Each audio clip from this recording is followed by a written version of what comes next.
ইউরোপের দেশ জার্মানিতে ইসলামের স্থাপত্যশৈলীর এক নতুন রূপ পেয়েছে। দেশটির কলন শহরে অবস্থিত কলন সেন্ট্রাল মসজিদ কেবল একটি মসজিদ নয়, বরং এটি আধুনিক স্থাপত্যবিদ্যার এক অনন্য উদাহরণ। কংক্রিট আর কাচের তৈরি এই মসজিদটি প্রথাগত মসজিদের ধারণা বদলে দিয়েছে। প্রায় ৩০ মিলিয়ন ইউরো ব্যয়ে নির্মিত এই মসজিদটি ২০১৭ সালে উদ্বোধন করা হয়। এর নির্মাণশৈলীতে কোনো ইটের গাঁথনি নেই, পুরো স্থাপনাটি তৈরি করা হয়েছে কনক্রিট, কাচ এবং স্টিল দিয়ে।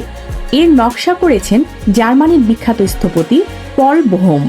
তিনি মসজিদটিকে এমনভাবে সাজিয়েছেন যা স্বচ্ছতা এবং সামাজিক মেলবন্ধনের প্রতীক হিসেবে পরিচিতি পেয়েছে। মসজিদটির সবচেয়ে আকর্ষণীয় দিক হল এর বিশালাকার গম্বুজ।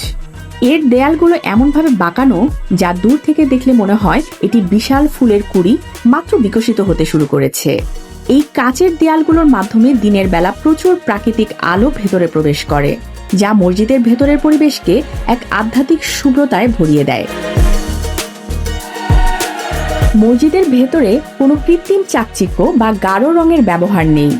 এর সাদা দেয়ালগুলোতে আধুনিক জ্যামিতিক নকশায় আল্লাহর নাম এবং কুরআনের আয়াত খোদাই করা হয়েছে।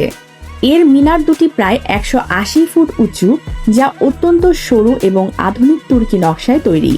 প্রায় ২০,০০০ বর্গফুট এলাকা জুড়ে বিস্তৃত এই মসজিদে একত্রে ১,২০০ জন মুসল্লি নামাজ আদায় করতে পারেন।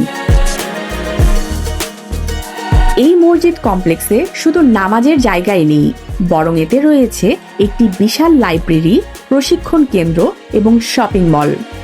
ধর্ম, বর্ণ নির্বিশেষে যে কেউ এই স্থাপত্য দেখার জন্য ভেতরে প্রবেশ করতে পারেন।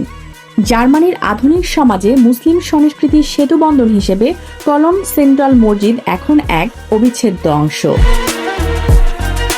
স্মিতা ইফতেখার, ডেস্ক রিপোর্ট, আলোকিত স্বদেশ।